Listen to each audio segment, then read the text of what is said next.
আমি দল থেকে 5 বার বহিষ্কার হয়েছি। আমি বিএনপিকে বিভিন্ন টার্নিং পয়েন্টে যখনই বিভিন্ন ক্রাইসিস বাংলাদেশের সামনে আসছে তখন আমি বিভিন্নভাবে বিএনপিকে একটা আমার মতো করে একটা সমস্যার সমাধান দেওয়ার চেষ্টা করেছি। আমি 91 সন থেকেও বলেছি, যখন জামাতের সঙ্গে সরকার গঠন করতে গেল আমি বললাম জামাতকে সরকার গঠন করতে নিয়েন না, কারণ আমরা গণতন্ত্রের একটা বিজয় যাত্রায় যুদ্ধপরাধীদেরকে আমাদের সাথে নেওয়া ট্যাগ করাটা ঠিক হবে না। কিন্তু সেখানে দেখা গেল যে আমাকে ভুল বোঝাবুঝি হলো। তারপর তত্ত্বাবধায়ক সরকারের বিলটা যখন আসলো তখন আমি বললাম যে আপনি এটা মেনে নেন, যখন সকল রাজনৈতিক দলগুলো আপনার বিরুদ্ধে অবস্থান নিচ্ছে আপনি মেনে নেন, তখনও নিলেন না, দেখার উল্টা আমি বহিষ্কার হলাম। এইভাবে আমার কিন্তু একটা কন্টিনিউয়াস পলিটিক্যাল ক্যারিয়ার নাই। আমার এই বহিষ্কৃত হই, আবার বেরিয়ে যাই, বহিষ্কৃত হই, তারপর সংসদীয় রাজনীতিতে ধ্বংস করে দেওয়া হলো। আমরা লাগাতার প্রায় 200 দিন আমরা বয়কট করলাম।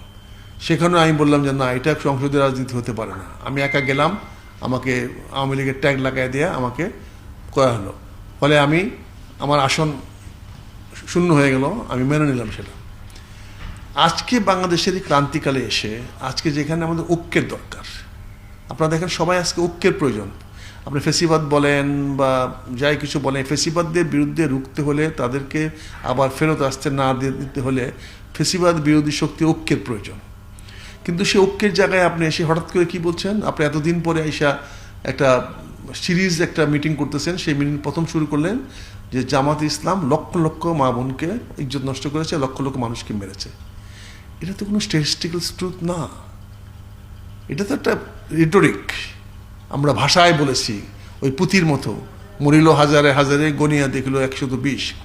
তো এখন এটা তো হলো ওই অবস্থা, লাখে লাখে মারা গেছে।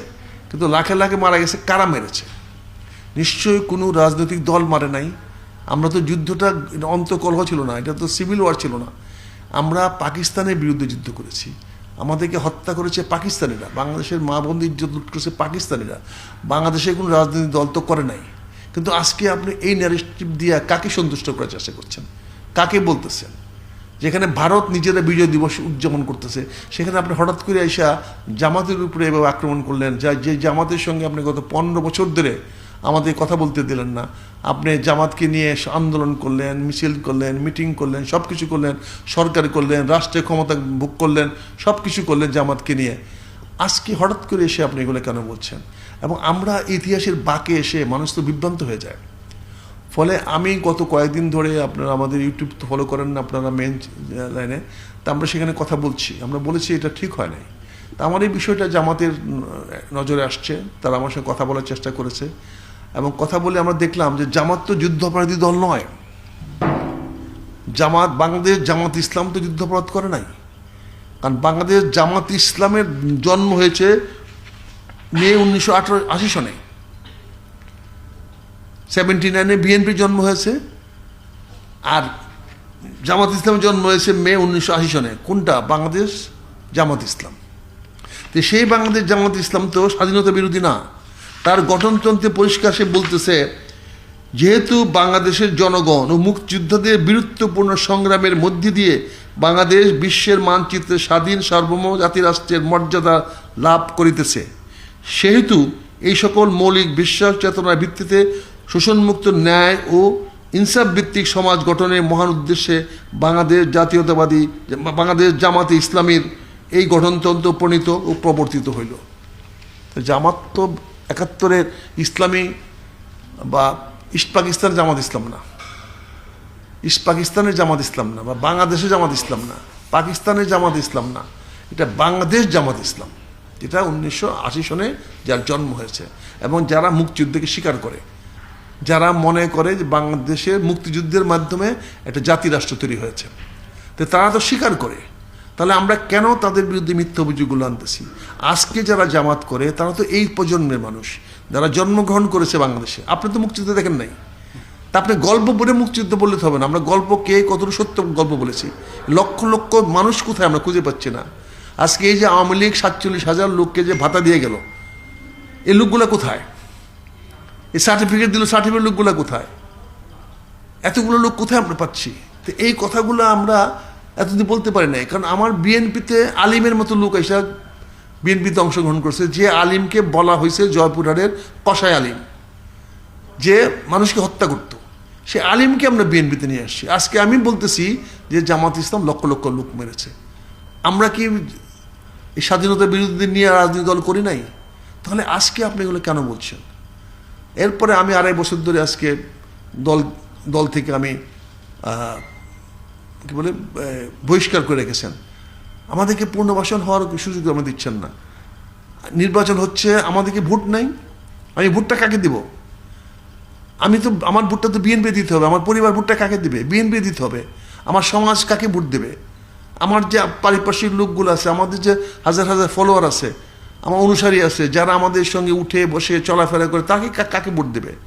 তারা তো আমাদের ভোটই চাচ্ছে না। তাহলে আমরা একটা আত্মপরিচয়হীন হয়ে যাচ্ছি, আমাদের কোনো খবর নাই, আমাদের কোনো পরিচয় নাই। ফলে আমরা বিষয়টাকে সিরিয়াসলি চিন্তা করেছি, করে আমরা আজকে যেহেতু আমি সকাল 9টার সময় জামাতের আমির ডক্টর শফিকুর রহমান সাহেবের এখানে, রহমান সাহেবের কাছে এখানে আমার চার দাওয়াত ছিল। As a matter of fact গতকালকে ছিল, আমরা সে গতকালকে করতে পারিনি হাদির এই ঘটনার কারণে। আজকে গেলাম, কথা বললাম, কথা বলে পরে আমরা সিদ্ধান্ত নিলাম যে আমি এই দলে অংশগ্রহণ করব। আর যেহেতু দলটি স্বাধীনতা বিরোধী না, যেহেতু দলটি স্বাধীনতা মুক্তিযুদ্ধকে স্বীকার করে, এবং এই দলটি কোনো অবস্থাতে 71-এ মুক্তিযুদ্ধের সময় বাংলাদেশের কোনো মানুষকে হত্যা করে নাই। বাংলাদেশে হত্যা করেছে যারা, তারা অন্য দল, তারা ফাঁসি হয়েছে, তারা দল থেকে নাই। কাজে এই পরিস্থিতির নতুন পরিবেশে আমি মনে করি আমাদের ইতিহাসটা ভালো করে লেখা উচিত, সত্যকে আনা উচিত। এবং আমি মনে করি জামাত ইসলামের অপবাদটা জামাত নিজের থেকে তো বলার চেষ্টা করবে আমরা ভালো, কিন্তু আমরা তৃতীয় পক্ষ থেকে বলার চেষ্টা করবো যে না, জামাতের উপর তোমরা যে অপবাদটা আনছো এটা সঠিক না। আমি মনে করি এই সত্য প্রকাশ করার এই তীব্র বাসনা থেকে, সত্য প্রকাশ করাটা হলো আল্লাহর, আমার কাছে আল্লাহর কি বলে এটাকে বলা হয় যে এটা আমার দায়িত্ব, এটাকে আমাকে পালন করতে হবে। আল্লাহ আমার কাছে এটাকে গচ্ছিত রেখেছেন, এটা আমাকে আমানত হিসেবে রেখেছেন, এটা আমাকে স্বীকার করতে হবে। সূরা আল কাফিরুনে যেটা পরিষ্কার লেখা আছে যে তোমার কাছে এটা আমি রেখেছি, তোমাকে সেটা প্রকাশ করতে হবে। তো এই বিষয়গুলো তুলে ধরার জন্য আমি আজকে আলাপচারিতা করার পরে আমি অত্যন্ত কৃতজ্ঞ জামাতের আমির সাহেবের কাছে, মহাসচিব সাহেবের কাছে, সেক্রেটারি জেনারেলের কাছে এবং তাদের যুগ্ম সচিবের কাছে। তারা আমাকে দলে নেওয়ার ব্যবস্থা করেছেন এবং আমি যোগদান করতে পেরেছি। আমি এই জন্য ওনাদেরকে ধন্যবাদ জানাই, কৃতজ্ঞতা জানাই।